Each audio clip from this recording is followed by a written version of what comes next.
m'entendez? Laure? Are you? Almut? What I will be discussing today as well, and we're also an online discussion. So yes, I will send you the link and to their webpage after the talk. Good. Okay. Thank you. I think we are now online. Okay.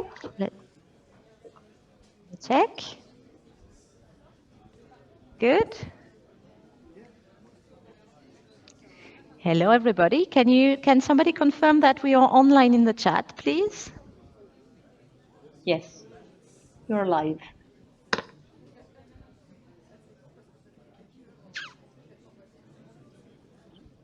Mm-hmm.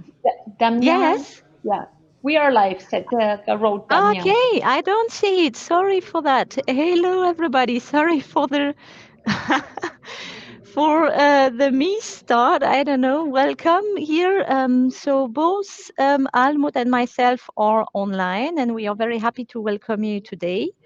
I'm very, very pleased to welcome Almut Nagel, Policy Officer at the European Commission, in charge of green and digital transformation, specifically in the Directorate for digital issues, connectivity and digital strategies. And I am Laure Quintin, in charge of head of European projects at Minalogic. So Almut, I will leave you the floor to present the European Commission's activities supporting and strategies supporting green digital transition. Thank you very much. I'm here from Brussels. I'm very sorry to not be with you in Grenoble, but I couldn't make it. So maybe another 2 words from my background. I'm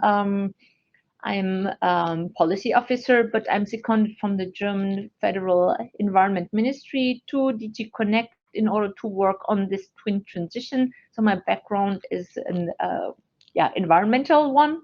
And for me, all the digital world is still something to discover, but this is what it's all about when we come to twinning those two aspects. And this is what I'm going to discuss with you today.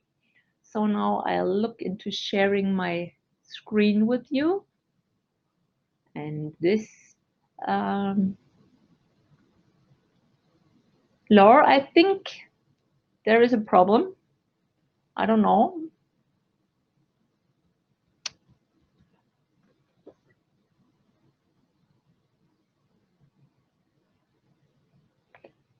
I don't hear you. You cannot upload your sites, Almut? No, I cannot access anything on the site anymore. So I don't know how that. So okay, no problem. I will share them for you. Yes, please. Let's do that. Yeah, no problem. So, okay, with the help of Laure, we can go into the opportunities and challenges of the green and digital twin transition. So Laure will need to tell me on which slide we are, which is a bit funny. So it's running like in blind. There is something happening. So you can just advise me when I need to change the slides. Exactly. So here you go. You can already go to the next one. I think with the audience that is rather, let's say, I suppose, a lot of people from enterprises and more technical. We go to the second slide, please, Laure. And it's still the view of all the pictures. So you might want to change into the full mode. Yes, here you go. We're in a situation where we're in, let's say, deep distress when it comes to the natural environment and overall situation. There's still only the first slide, Laure. We're all aware about the climate. Yes, sorry, Almut. We are on the twin transition, the nexus of green transition and digital transformation. Yes. We'll wait a second.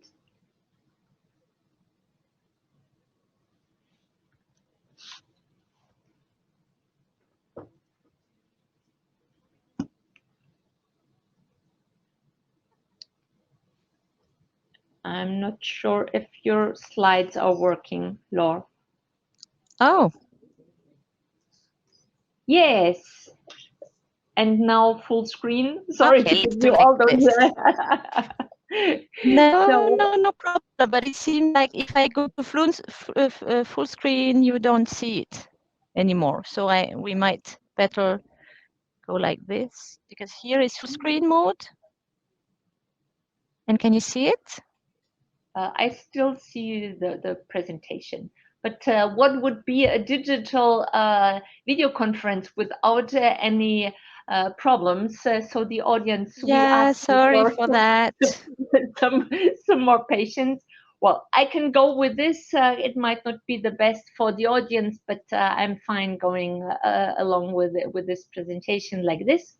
So this is one of my favorite slides because it was issued the moment where COVID was all over, and you cannot read it, but in the little bubble it says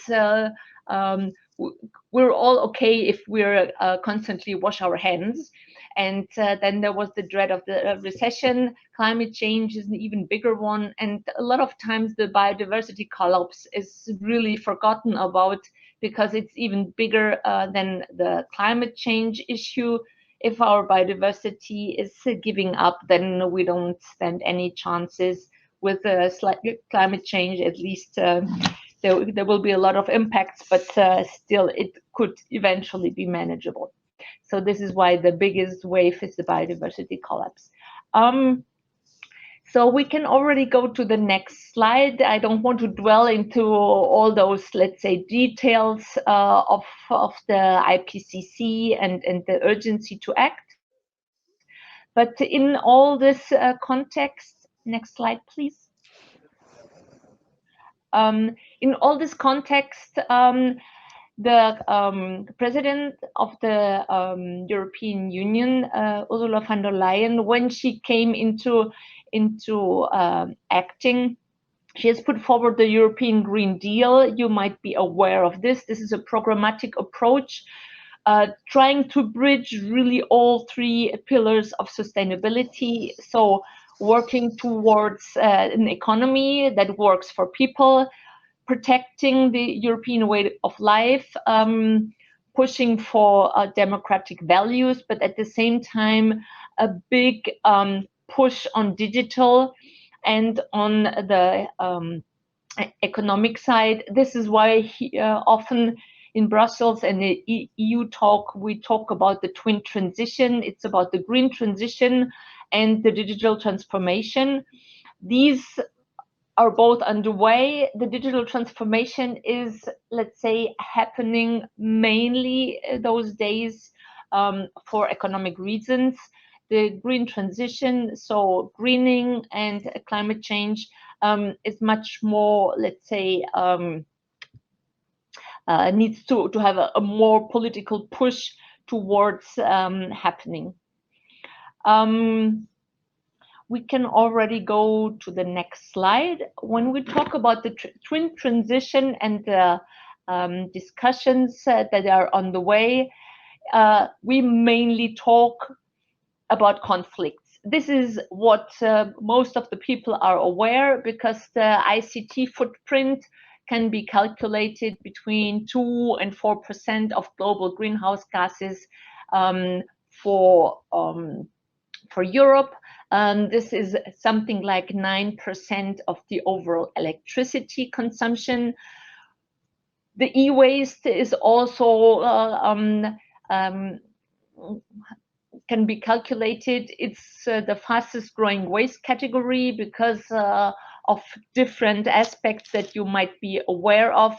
One of which is the inbuilt obsolescence, but also after a while, updates for smartphones or for other computers, for printers are not available anymore. Spare parts are missing. So this is why often, if even if a product could still be working, we need to exchange because we cannot put it back into service anymore. So ICT footprint, when I look into newspapers, this is what a lot of people are aware of.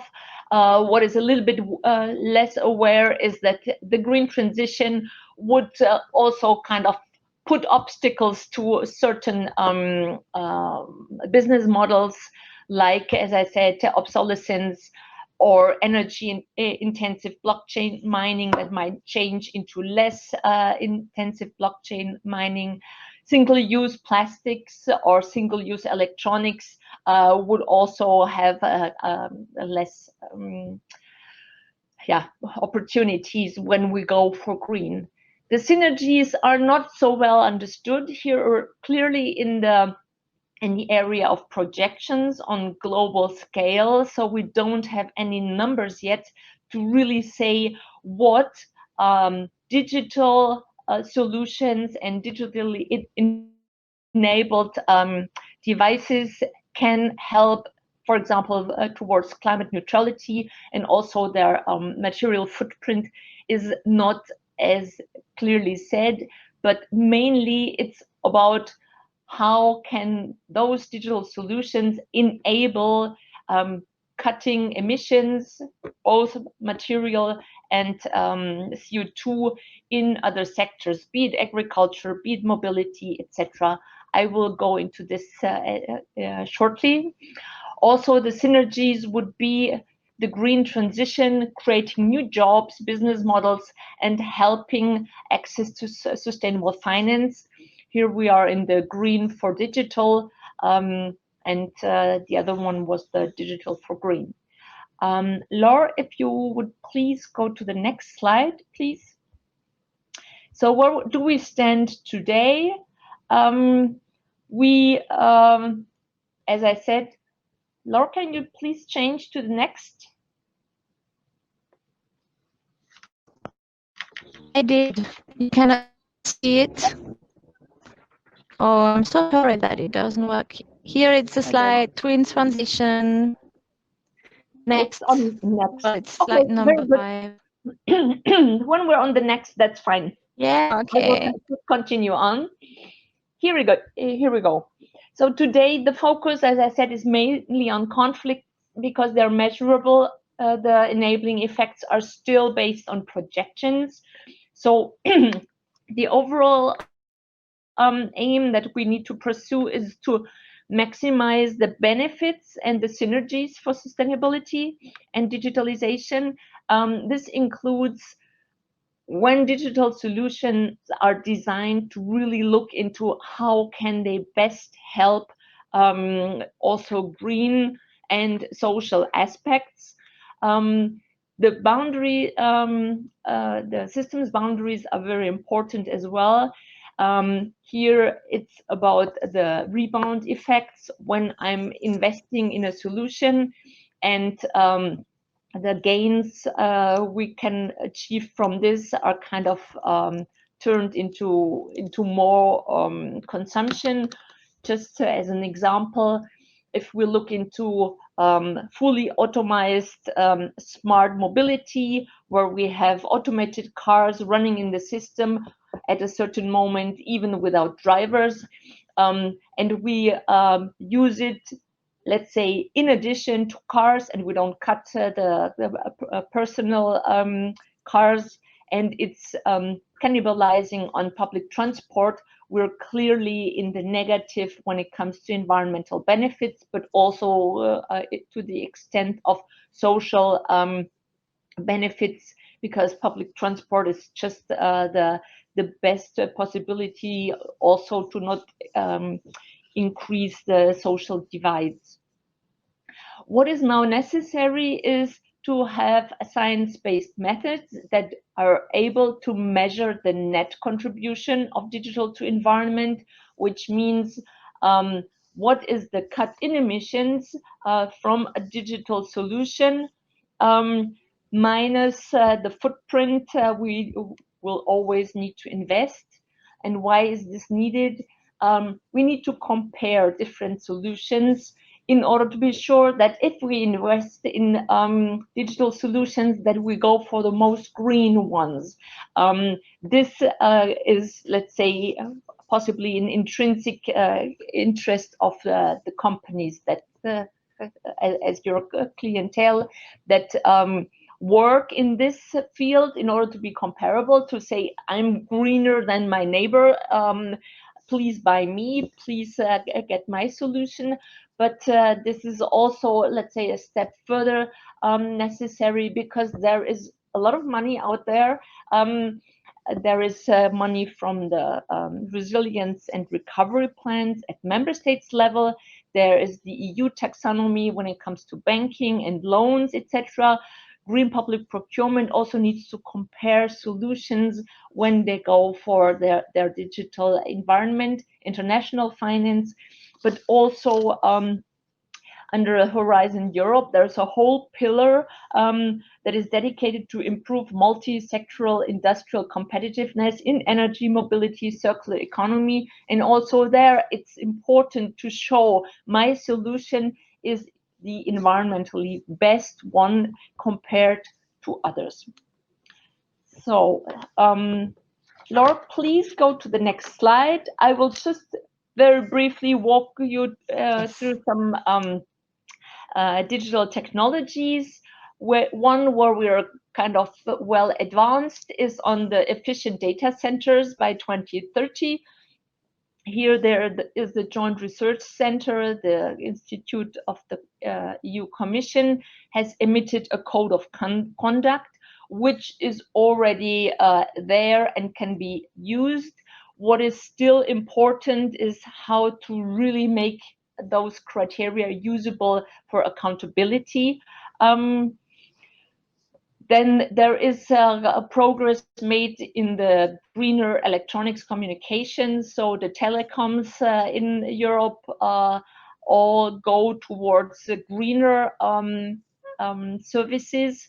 Transparency measures are underway, and here the French are clearly leading in, let's say, making this available to the customers.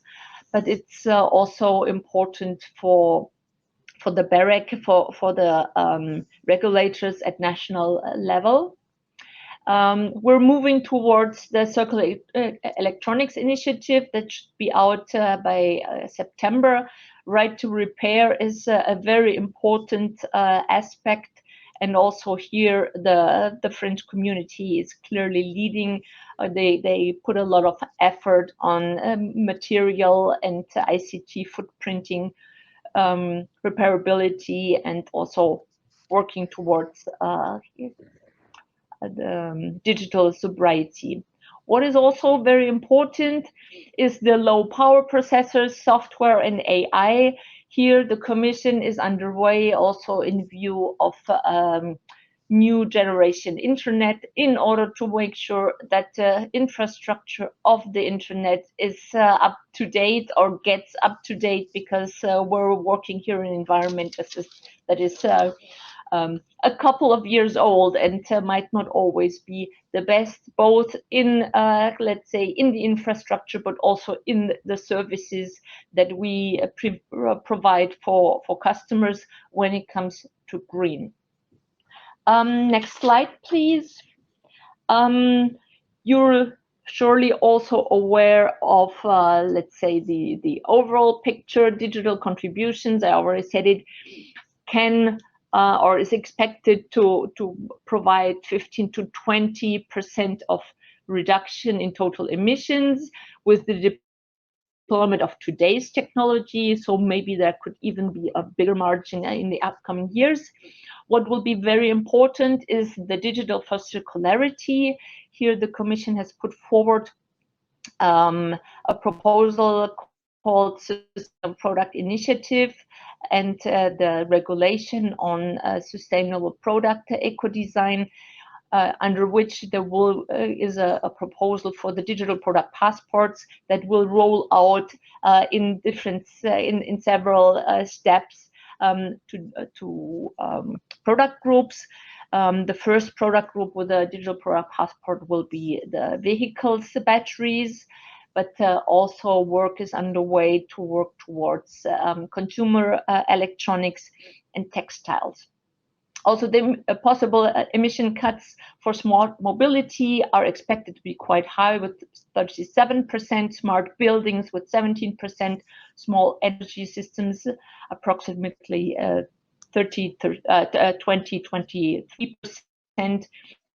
So here the energy systems are really very well underway to make full use of digitally enabled solutions.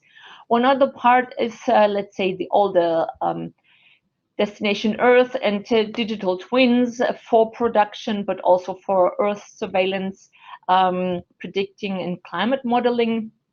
There are other fields like precision farming and blockchain for emission accounting, small cities, AI, and I mentioned it before, in the RRPs, in the resilience and recovery plans of the national of France or other member states.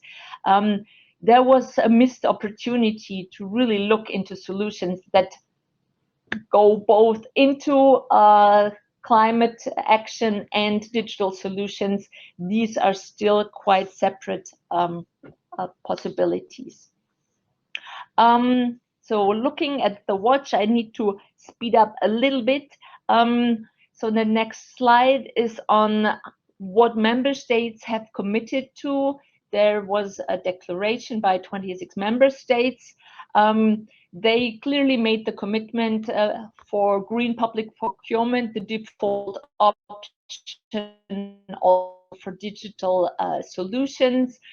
And also they committed, amongst other things, towards green data centers. For those who are interested in this, the link will be made available with the presentation. What is very important and what is one of my personal main domains is on the next slide. It's called the European Green Digital Coalition Declaration. Here I already would invite small and medium-sized enterprises. Some of the bigger enterprises in the room might already be members of this coalition.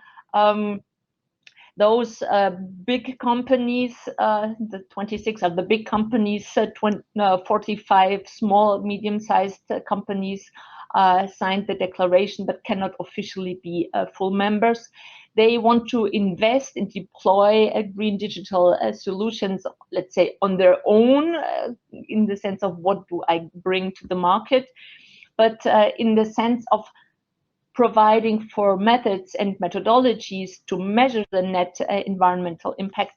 They committed to work together, and they bring in their data from use cases. And starting from this, we will choose some use cases in order to set up a methodology to start comparing different solutions.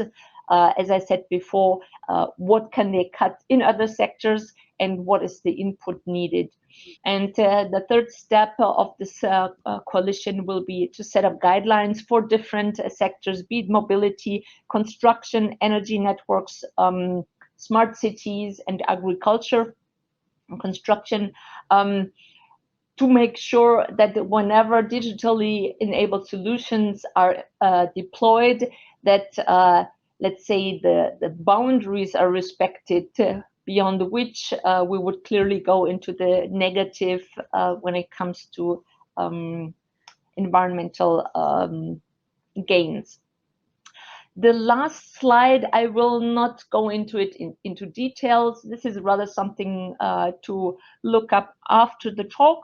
These are the activities we have been leading on at the intersection of green and digital in the last years. The one in the bottom is the Circular Economy Action Plan, you are sure aware. Then digital strategy, digital decade that sets out targets, and the Declaration of Digital Rights and Principles that was issued beginning this year includes also one chapter that is on sustainability.